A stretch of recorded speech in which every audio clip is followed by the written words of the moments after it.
My name is Fonda Marshall. I'm 29 years old, and on my wedding day, I found my dad standing in a hallway with no seat, while 9 people from my husband's family sat at the table that was supposed to be his.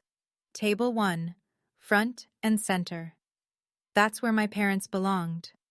Instead, someone moved them to table 14, the last table in the room, wedged between the kitchen door and a trash can. And when I asked my husband to be why, I heard him say something about my father that cracked open every lie I'd been telling myself for 2 years.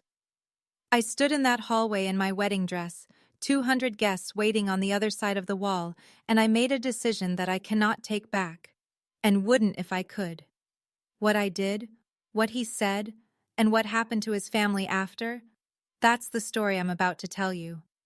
Before I do, take a moment to like and subscribe, but only if this story earns it. Drop your city and your local time in the comments. I like knowing who's out there. Now let me take you back to the morning of June 14th, the last morning I ever woke up as Garrett Whitfield's fiancé. Millfield, Ohio, population 8,000. The kind of town where the pharmacist knows your blood type and the mail carrier remembers your dog's name. I grew up on Birch Lane, in a 2-bedroom house my father bought the year I was born. He paid it off in 22 years, wrote the last check on my 16th birthday, then took us all to Dairy Queen to celebrate.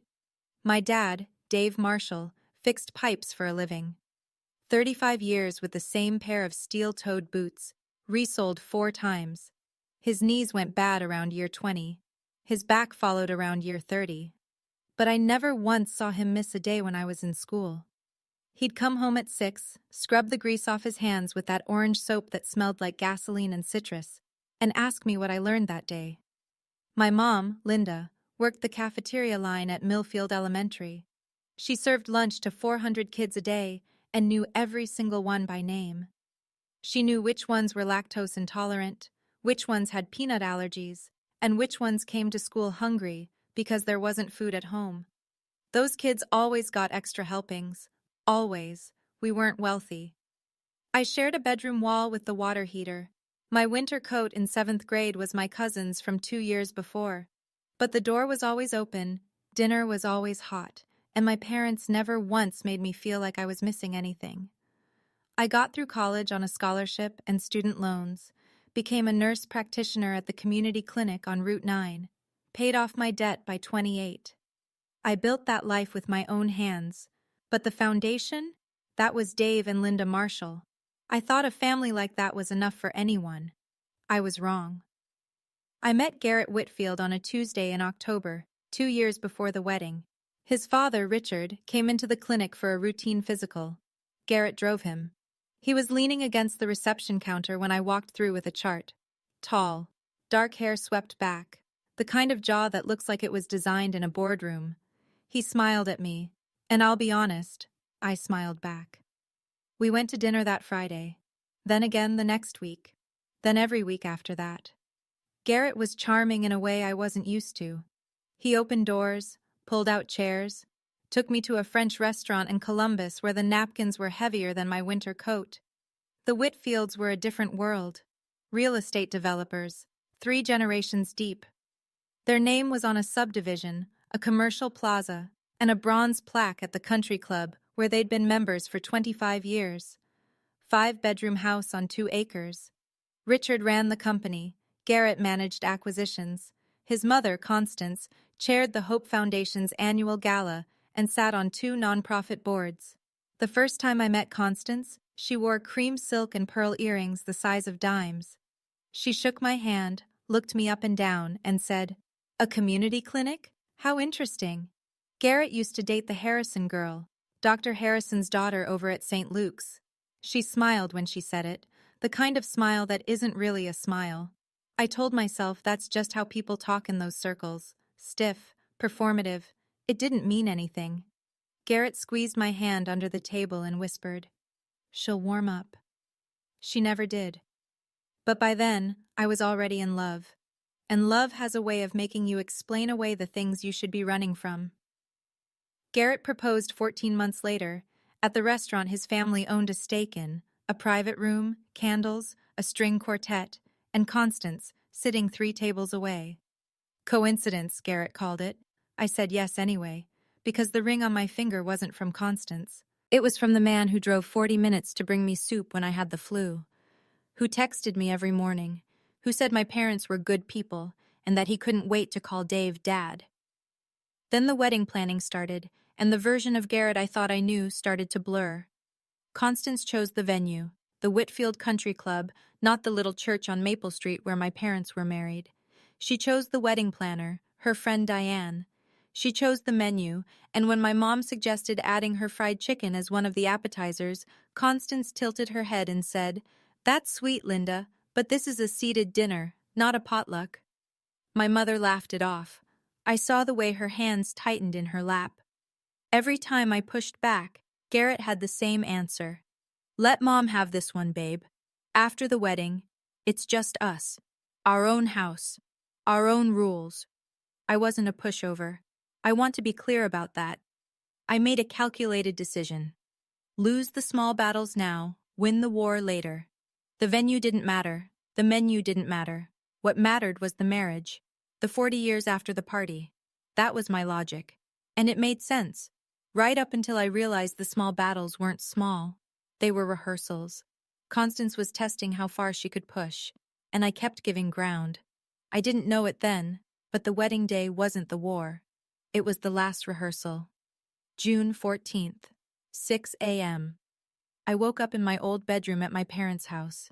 Sunlight through the curtains my mom sewed when I was 12. The dress hung on the closet door. Ivory satin, tea-length, bought with my own savings. Constance had suggested a designer gown from a boutique in Columbus. I declined. This was the one thing I kept.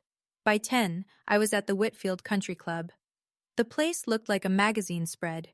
White peonies in crystal vases, ivory linens, gold-rimmed chargers at every seat. 300 candles. A 12-piece string ensemble warming up in the garden. $85,000 worth of venue, decor, and catering. Mostly covered by the Whitfields. Mostly. 200 guests were expected. Half from the Whitfield side. Business associates, country club members, the mayor's wife, the Hendersons, the Porters. The other half were mine. My Aunt Grace from Akron, 3 nurses from the clinic, my college roommate, old neighbors from Birch Lane.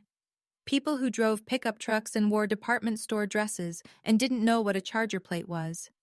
I noticed the imbalance early. The Whitfield guests filled the front rows, the center tables, the spaces closest to the dance floor. My people were scattered toward the edges. Margot, my maid of honor, my best friend since freshman orientation, leaned into me during the processional rehearsal and whispered, "Why are your aunt's people all the way in the back?" I waved it off. "Probably just numbers. Their side has more guests." Margot raised an eyebrow but didn't push it. The ceremony went off at noon. I walked down the aisle. Garrett was waiting. He looked perfect. He always looked perfect. That was part of the problem. I was so busy admiring the frame, I forgot to check what was inside it. After the ceremony, while guests filtered into the cocktail hour on the terrace, I slipped into the reception hall to check the final setup. Call it habit. I'm a nurse. I verify everything twice. The room was gorgeous. 20 round tables draped in white, gold place cards in tiny brass stands.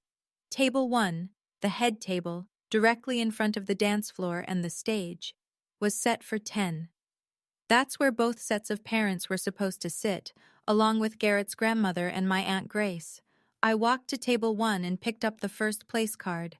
Gerald Whitfield, Constance's brother. I picked up the next one, then the next.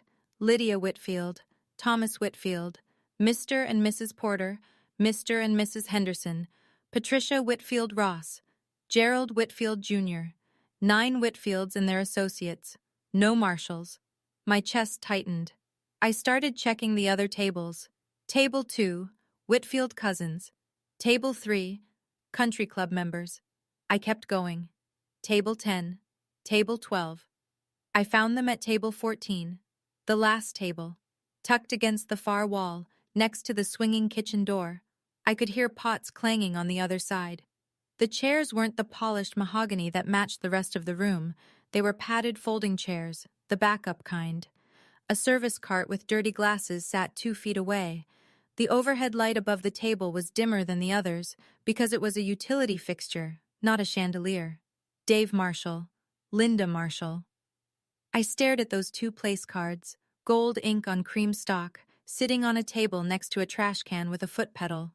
I found the wedding coordinator, Diane, near the bar. Who changed the seating chart? She didn't blink.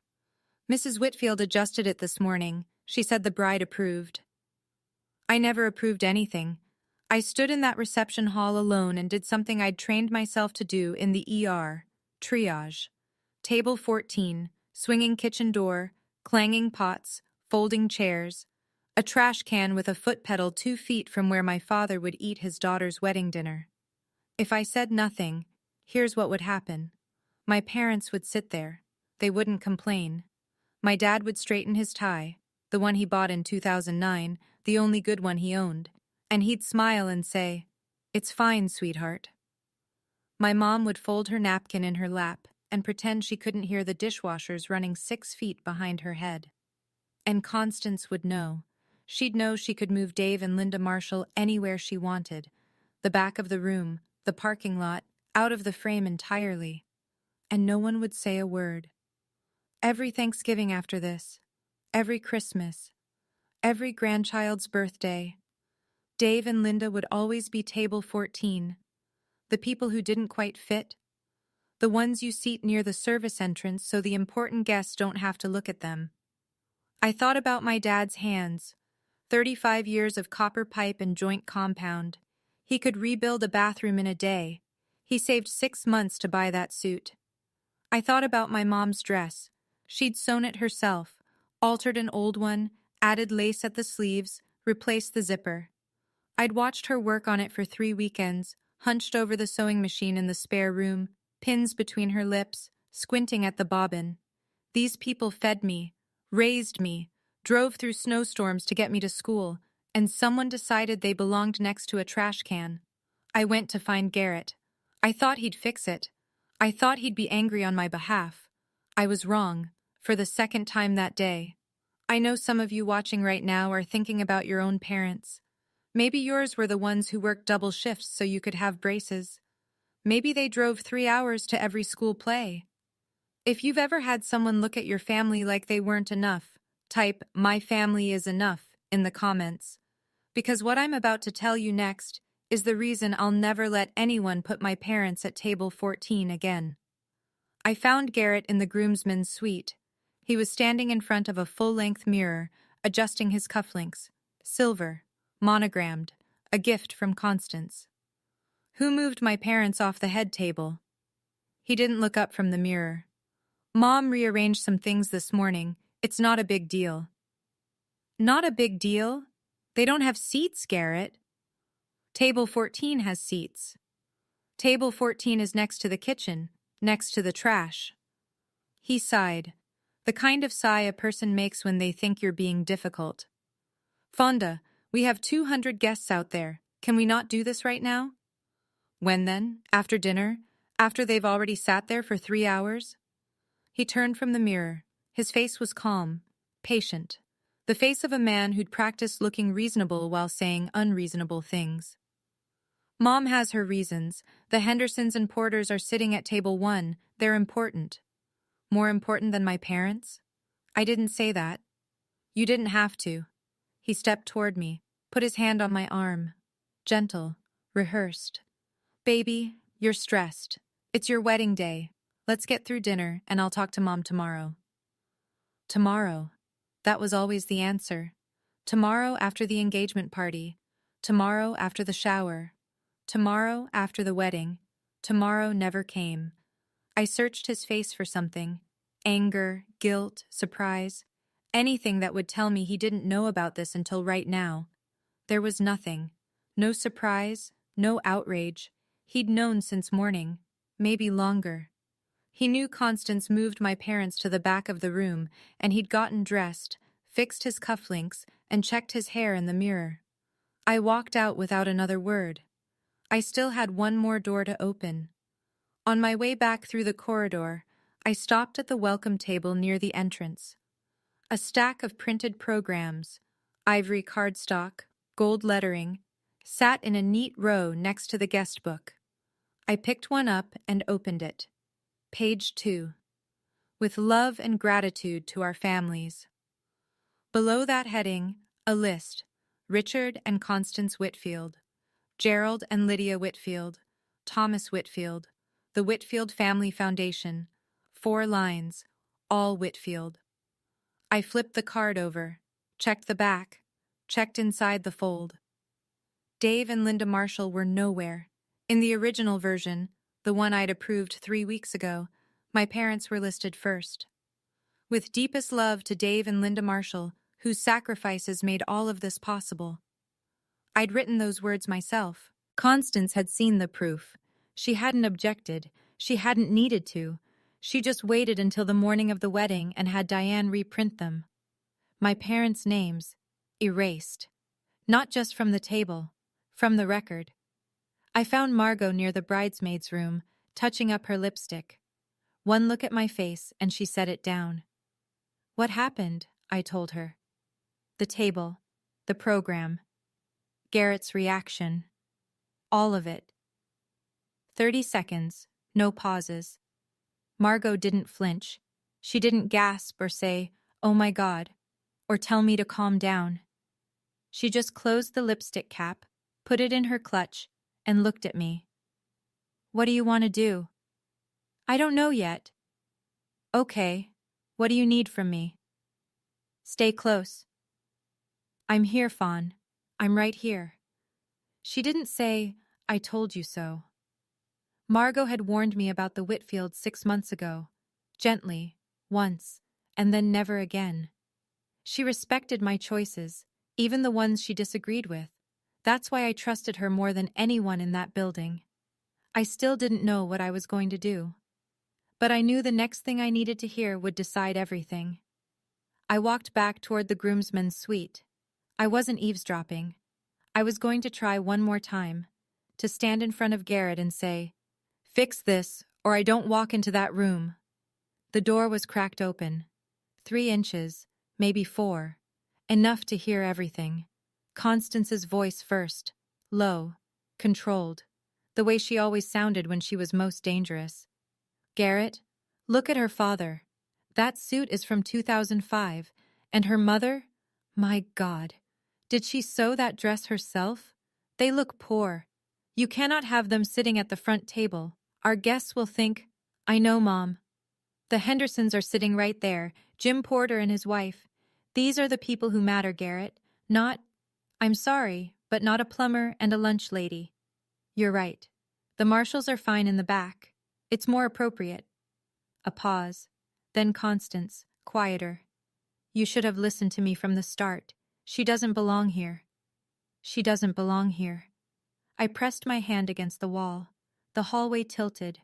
I heard my own pulse in my ears, hard, slow, like a door being locked from the inside.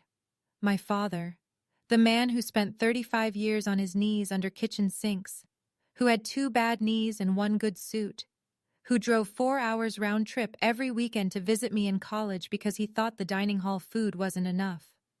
A plumber and a lunch lady, that's what they called him. That's what they called her. And the man I was supposed to spend my life with said, "You're right." There are sentences you can unhear. This wasn't one of them. I stepped back from the door. My hands weren't shaking anymore.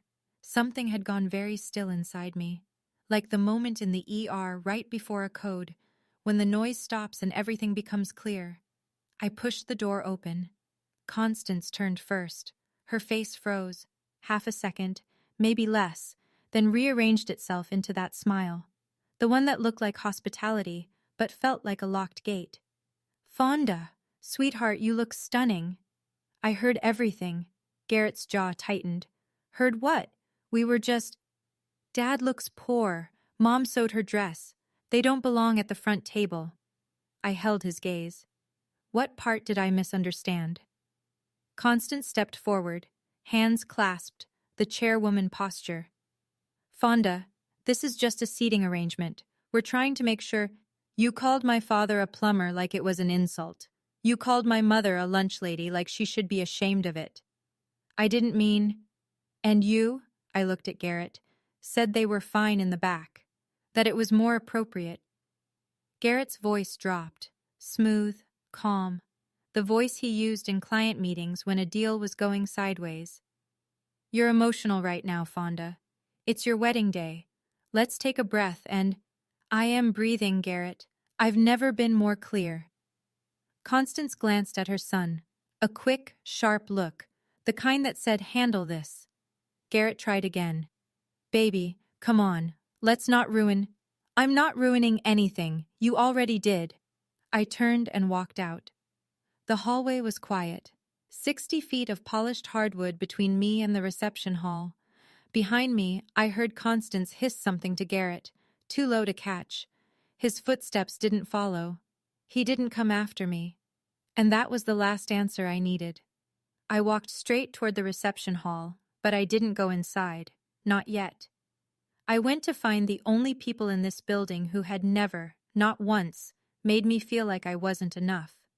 Margot was waiting exactly where I'd left her, leaning against the wall outside the bridesmaids' room, arms crossed, watching the corridor like a sentry. Tell me, she said. I told her, word for word, Constance's voice, Garrett's agreement, the plumber and the lunch lady. Margot was quiet for 5 seconds. Then, what are you thinking? I'm thinking I can't sign my name to this. She nodded once. No drama, no gasping, just the focused expression she wore in courtrooms. Okay, then here's what you need to know. She lowered her voice. The ceremony is done, but the marriage license, you haven't signed it yet. Diane has it. The plan was to do the signing after dinner, remember? At the sweetheart table during dessert.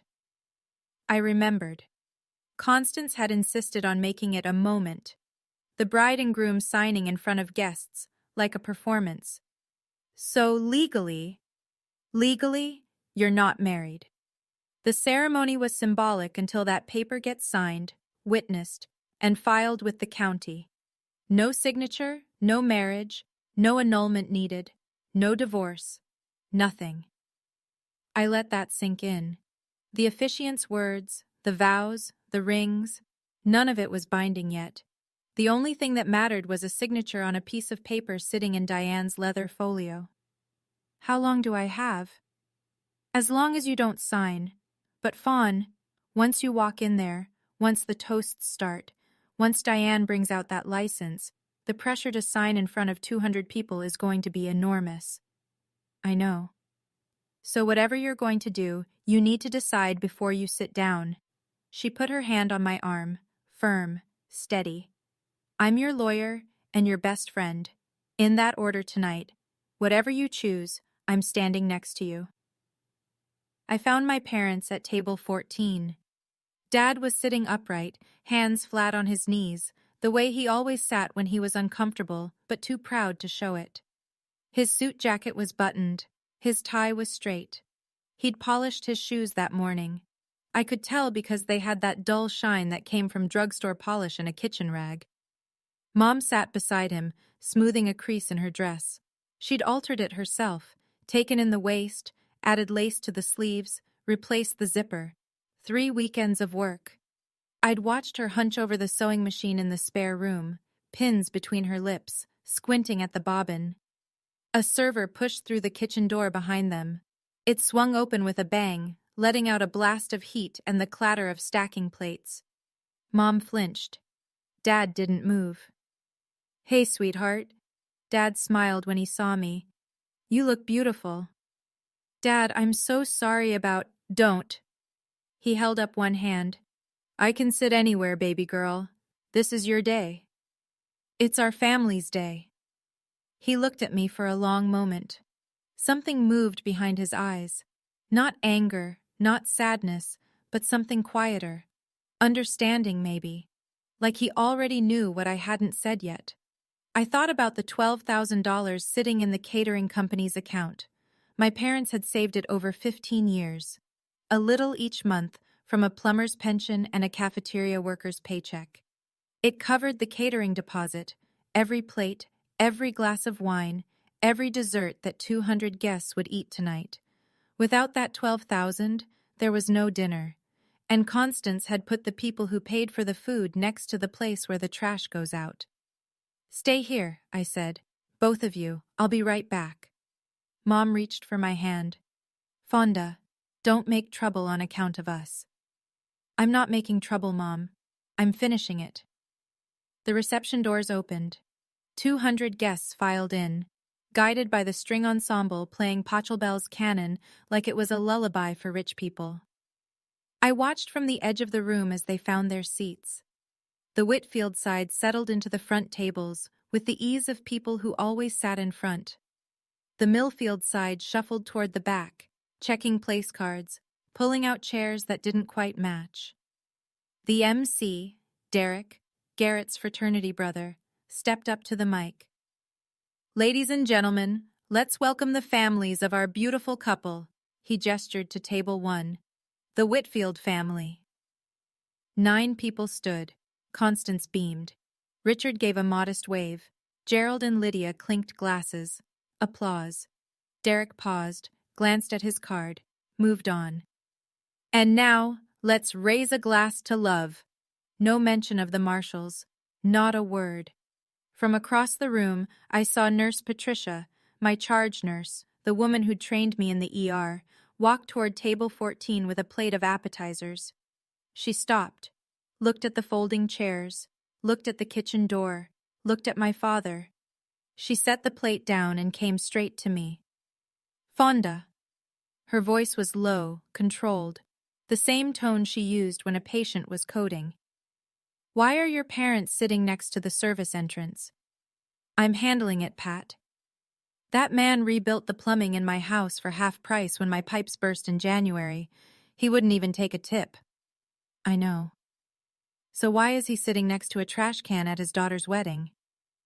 "At table 1, mister." Henderson, Jim Henderson, Richard's biggest development partner, leaned toward his wife and said something quiet. She looked over her shoulder at the back of the room, then back at him, frowning. People were noticing. The seams were starting to show. The first course was served. Butternut squash bisque in white porcelain bowls. My parents' $12,000, plated and garnished with microgreens. Constance left table 1 and walked toward the bar, her friend Vivian at her side. Their path took them directly past table 14. I was standing near the dessert station, 20 feet away, close enough to see, close enough to hear. My mother was adjusting the lace on her left sleeve. The stitching had come loose, 3 inches of thread hanging from the cuff. She was trying to tuck it under discreetly, with the focus of someone who didn't want to be noticed. Constance stopped, looked at Mom's sleeve, then turned to Vivian. Bless her heart, someone should have bought her a proper dress. She sipped her champagne. "But I suppose you have to know your place." She said it the way she said everything, with a smile, at a volume that was technically private, but perfectly calculated to carry. My mother's hands went still. She stopped fiddling with the sleeve. Her eyes dropped to the table. Dad reached under the tablecloth and took her hand. He didn't say anything. He just held it. I have watched patients flatline. I have held a child while a doctor delivered a terminal diagnosis to her mother. I have seen things in the ER that would keep most people awake for weeks. But watching my father, Dave Marshall, the strongest man I have ever known, sit there and absorb that woman's contempt while holding my mother's hand under a folding table next to a trash can, that was the worst thing I have ever seen. Because for the first time in my life, I saw him ashamed. Not of himself, of the situation, of being put somewhere he didn't deserve to be and not being able to fix it. I was done, completely and irreversibly done. I crossed the room, grabbed Garrett's arm at the edge of the dance floor, pulled him behind a column where the nearest table couldn't hear us. "Your mother just humiliated mine, in front of guests, right now." "What did she say?" "Know your place. Someone should have bought her a proper dress." Garrett ran his hand through his hair. "Fonda, Mom says things. She doesn't mean..." She means every syllable and you know it. Can we please just get through dinner? Go over there, tell your mother to apologize, right now. He looked at me, then he looked across the room, at Constance, laughing with Vivian at the bar, at table 1, where the Hendersons sat, at the string ensemble, playing something soft and expensive. He looked at all of it, then he looked back at me. I'm not making a scene, Fonda. 200 people are watching. Then whisper, I don't care how you do it. Just do it. He straightened his jacket, took a breath, and said the thing that ended us. Your parents will be fine. They're tough. Let's just get through tonight. He turned around and walked back to table 1, sat down in his gilded chair. Constance leaned over and patted his arm. He picked up his wineglass. I stood behind the column alone. The string quartet shifted into something by Vivaldi. Servers glided past with trays of seared salmon. My $12,000 salmon. 200 people laughed and clinked glasses in a room where my parents didn't have a seat worth sitting in. Garrett chose. He chose the table. He chose the room. He chose his mother. Now it was my turn. I went straight to table 14 and sat down. Not in the chair assigned to me at the sweetheart table, not next to the groom, between my parents. Mom looked at me confused. Honey, you should be up front. My family's here, so I'm here. Dad studied my face. He'd known me for 29 years. He could tell when I was about to do something. Fonda, his voice was quiet. Careful. Don't do anything on our account. I'm not doing this for you, Dad. I'm doing this for me. I looked across the room to the bridesmaids' table. Margot was already watching. I met her eyes and gave a single nod. She nodded back. Then she reached under the table, grabbed her clutch, and stood up. I took one breath, then another. Then I pushed back my chair and stood. The walk from table 14 to the stage was maybe 60 feet. It took me about 30 seconds. My heels clicked on the polished hardwood, a sharp, steady rhythm, like a metronome counting down. A few heads turned, then more. The conversations didn't die all at once. They faded, table by table, like ripples moving backward. By the time I reached the stage, the room was almost silent. Derek, the MC, was mid-sentence into some anecdote about Garrett's college days. He saw me step up and faltered. Oh, the bride, everyone! Scattered applause. I took the microphone from his hand. He let go without resistance, his face caught somewhere between confusion and a grin. I looked out at the room. 200 faces, crystal glasses, white linens, gold place cards. Constance at table 1, champagne in hand. Garrett beside her. Richard staring at his plate. My parents behind me. Table 14. The last table. From across the room, Constance leaned toward Garrett. I couldn't hear her, but I could read her lips. What is she doing? I adjusted the microphone, and I told them. Thank you all for being here today. My voice came through the speakers clear and level, no tremor, no tears. I'd spent 7 years in emergency rooms. I knew how to stay steady when everything was falling apart. I know you came to celebrate a wedding, and I owe you the truth about what's happening in this room. The last murmur died. 200 people went still. I could hear the ice settling in someone's glass at table 6. Most of you know me as Garrett's fiancée, but before I was that, and after tonight, I am Dave and Linda Marshall's daughter. I pointed toward the back of the room. My parents are sitting at table 14. I'd like everyone to look at table 14 for a moment. Heads turned. All of them. 200 pairs of eyes swept to the back corner, past the bar, past the dessert station, past the kitchen door, and found Dave and Linda Marshall sitting at a folding table between a service cart and a trash bin. I watched the reactions move through the room like weather. Confusion first, then recognition, then the slow tightening of faces as people understood what they were looking at. Jim Henderson put down his fork. His wife, Carol, pressed her hand to her mouth. Nurse Patricia, standing near the wall, closed her eyes and shook her head once. At table 1, Constance's smile hardened into something ceramic. Her hand gripped the stem of her champagne flute. Garrett sat beside her, jaw locked, eyes fixed on me. 12 hours ago, I continued, my parents were seated at this table. Table 1, right here in front, where the families of the bride and groom are supposed to sit. That was the seating chart I approved. I let the sentence sit. This morning, that changed.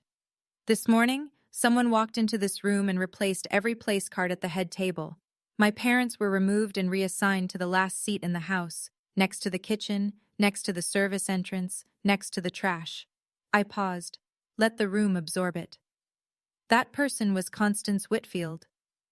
Every head at table 1 turned toward her. Constance sat perfectly still, her chin lifted, but the color had left her face. Her fingers on the champagne flute went white. Richard looked down at the tablecloth. He didn't move. When I confronted my fiancé, when I told him what his mother had done, he told me not to make a scene.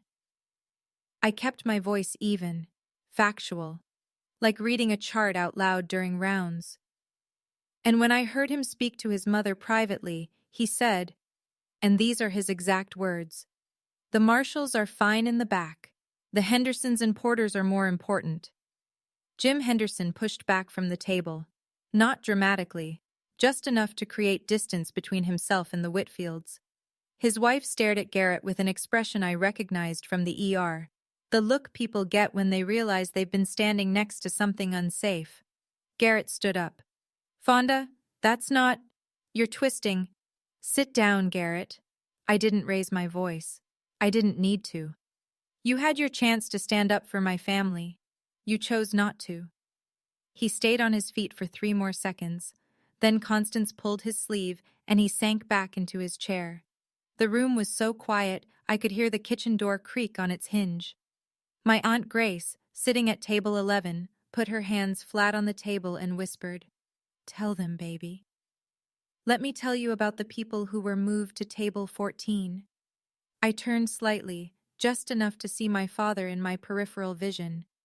He was sitting upright, hands on the table, eyes fixed on me. My father, Dave Marshall, fixed pipes for 35 years. He has 2 bad knees and 1 good suit, the one he's wearing right now. He saved 6 months for it. A woman at table 9 pressed a napkin to her eyes. My mother, Linda Marshall, serves lunch to 400 kids every school day at Millfield Elementary. She knows every child by name. She knows who's allergic to peanuts, who can't have dairy, and who comes to school hungry. Those kids always get extra. I turned back to face the front tables. My parents put $12,000 toward this wedding. They saved it over 15 years. That money covered the catering deposit.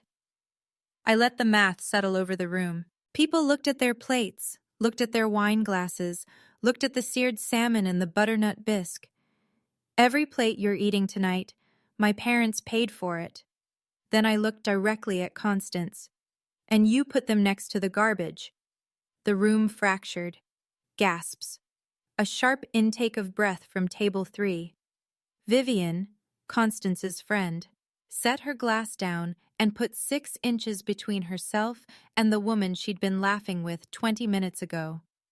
From the back, a man I didn't recognize, someone from the Millfield side, stood up. Then Nurse Patricia, then my Aunt Grace. They didn't say anything. They just stood, like witnesses. Constance opened her mouth to speak. Nothing came out. Garrett stared at his plate. Richard Whitfield still hadn't moved. "I came here today to start a marriage, a partnership, a life built on mutual respect." My voice didn't crack. I wouldn't let it. Not here, not in front of her. "But I cannot sign my name to a marriage where my family is treated as an embarrassment. I will not raise children who learn that love means hiding where you come from." I reached up and unpinned my veil, folded it once, twice, 3 times, set it on the edge of the stage, neatly, the way my mother taught me to fold things, with care, even when you're letting go. To the guests from Millfield, thank you for driving here. Thank you for celebrating with my family. We're going home. I looked at Constance one last time. To the Whitfields, I wish you well, genuinely. But I deserve better than a man who sits in silence while his mother calls my father poor. And my parents deserve better than table 14. I set the microphone on the stand. Gently. No slam. No drop. Just placed it. The way you put down a tool when the job is finished. I stepped off the stage and walked to the back of the room. My heels on the hardwood again. That same steady rhythm. 60 feet. This time, nobody talked over it. Dad stood when I reached him. Mom was crying. Quiet tears, the kind she always tried to hide.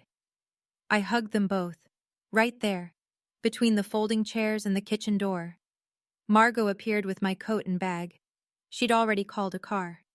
We walked out, the four of us, past the dessert station, past the string quartet, which had stopped playing, past 200 silent faces. Behind us, I heard Constance's voice, brittle and loud.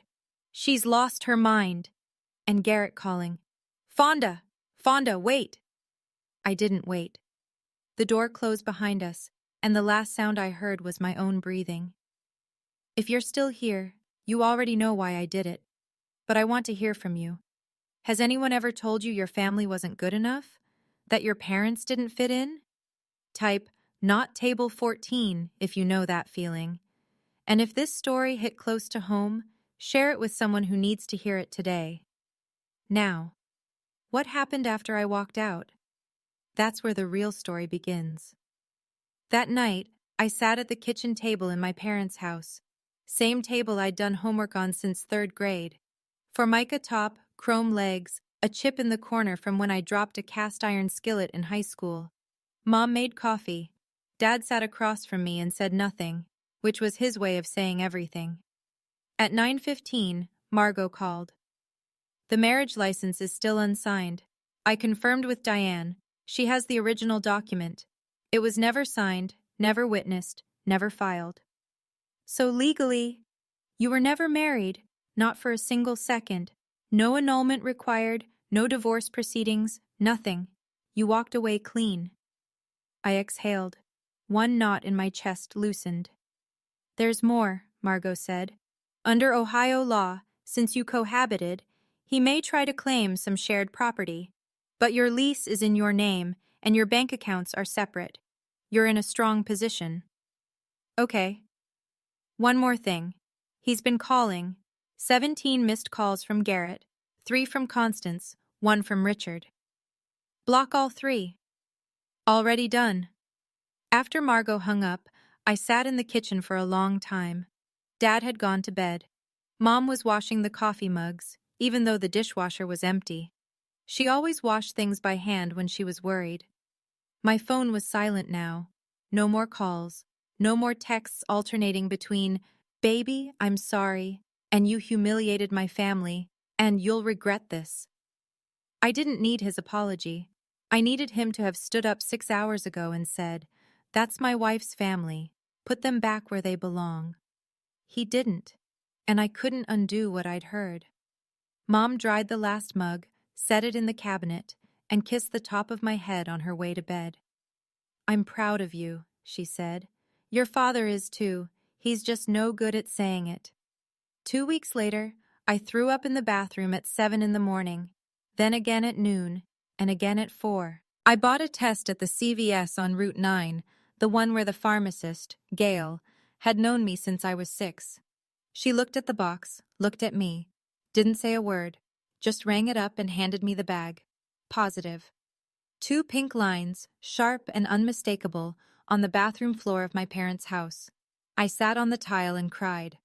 Not the way I'd expected to cry if this ever happened, with joy or surprise, or that breathless gratitude people describe in pregnancy announcement videos. I cried because my life had just become 10 times more complicated, and I was sitting on a floor that still had the same grout my dad installed in 1998. I was going to be a mother, and the father was a man I'd walked away from in front of 200 people. The question came fast. Tell Garrett? The answer came faster. Yes. This child had a right to know both parents. But telling him didn't mean going back. It didn't mean second-guessing. It didn't mean trading my dignity for a co-parenting arrangement wrapped in Whitfield money. Mom found me an hour later. She came in for towels, saw the test on the counter, and went very still. Then she sat on the floor beside me. Cold tile, bad knees. She didn't ask questions. She just put her arm around me and held on. "You're not alone," she said. "You've never been alone." "I know, Mom. Your dad's going to lose his mind, in the good way." I almost laughed. Everything was harder now. But harder didn't mean wrong. And alone didn't mean defeated. Not when I had a mother who'd sit on a bathroom floor without being asked. I told Garrett by email. Margot reviewed every word before I sent it. 3 sentences. Professional. Final. "I'm pregnant. I'm keeping the baby. If you want parental rights, all communication goes through legal counsel." His response came in waves. The first email. "Come home, Fonda. We'll raise this baby together. We can fix this." The second, 4 hours later. "My family will fight for custody. You have no idea what you're up against." The third, at midnight. "You're making the biggest mistake of your life." 3 emails, 3 different men, pleading, threatening, predicting ruin, all from the same person who couldn't stand up to his mother over a seating chart.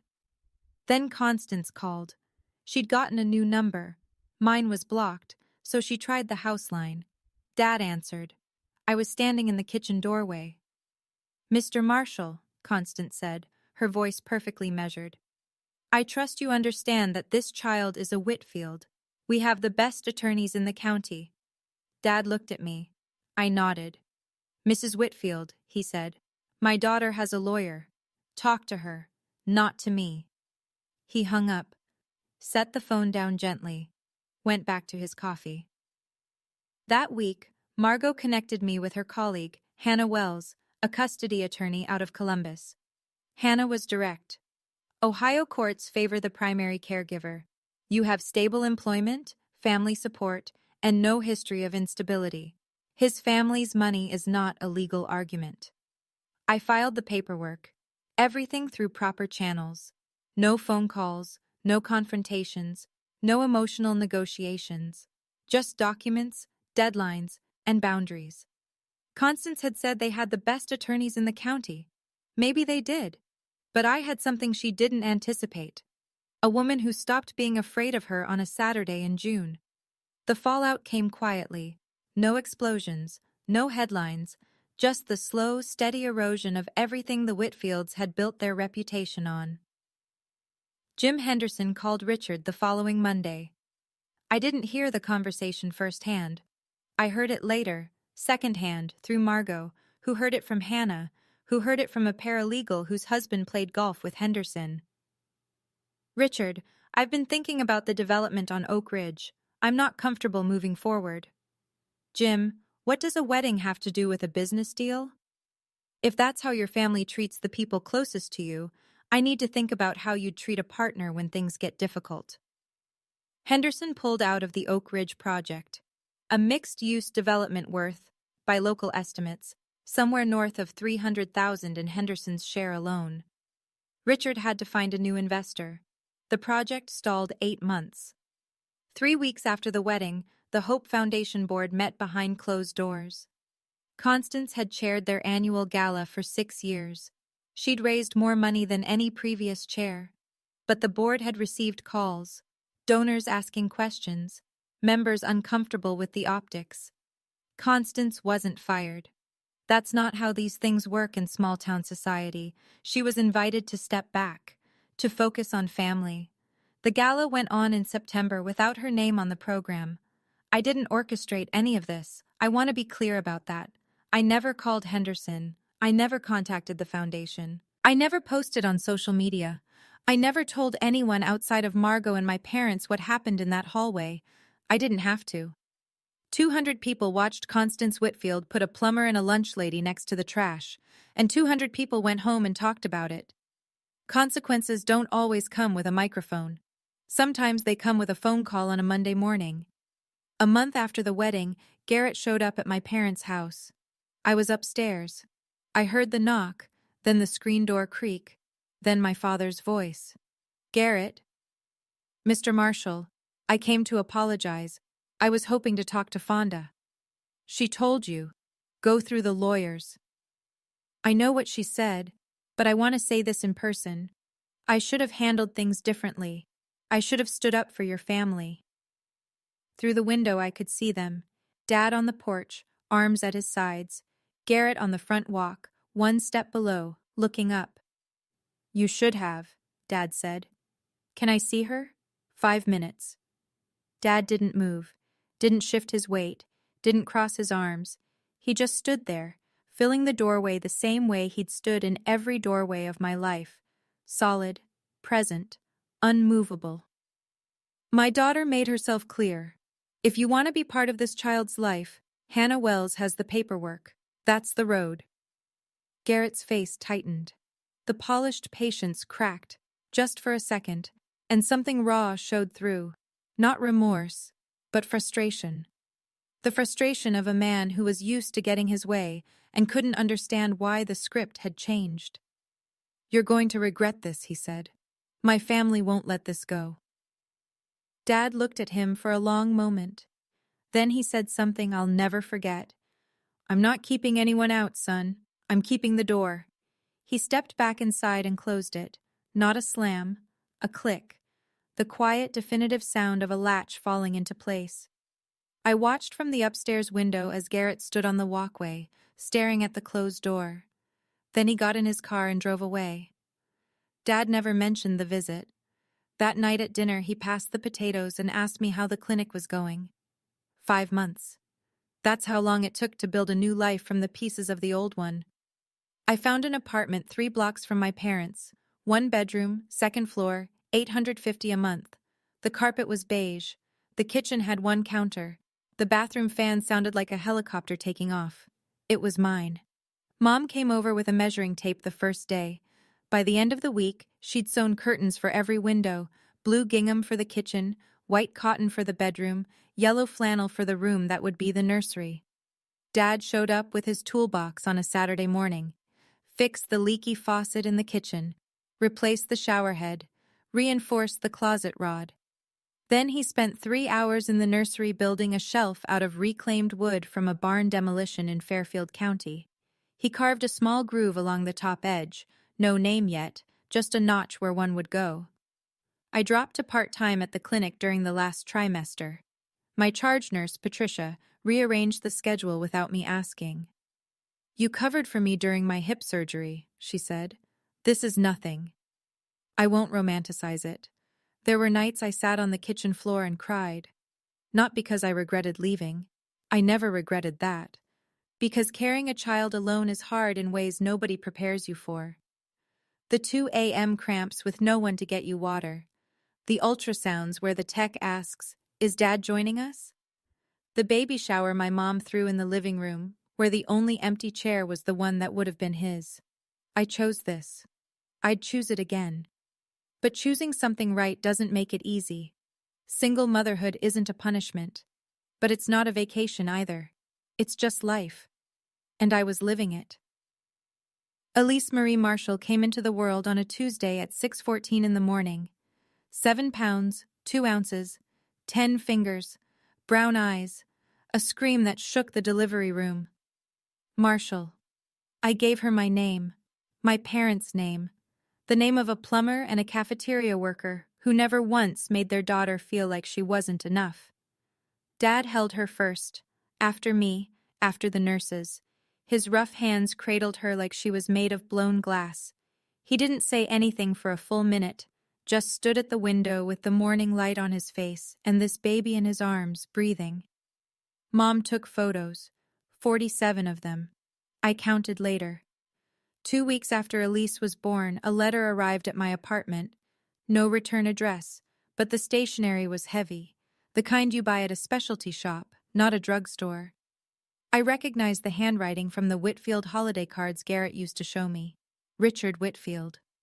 I opened it standing at the kitchen counter, Elise asleep in the bassinet 3 feet away. Fonda, I owe you an apology.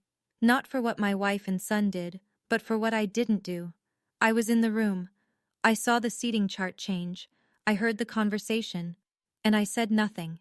That silence is on me, and I'll carry it. I don't expect forgiveness, and I'm not asking for access to my granddaughter. But if there ever comes a day when you'd allow it, I'd be grateful. I read it twice, folded it, put it in the nightstand drawer next to Elise's hospital bracelet.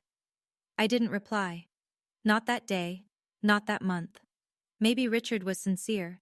Maybe this was strategy. I didn't know, and I was done making decisions based on hope. This time, I'd let time answer, not wishful thinking. 1 year later. Elise is 13 months old. She has my eyes and her father's jaw, and a laugh that sounds like a hiccup played through a tiny speaker. I'm back full-time at the clinic. Last month they promoted me to shift lead.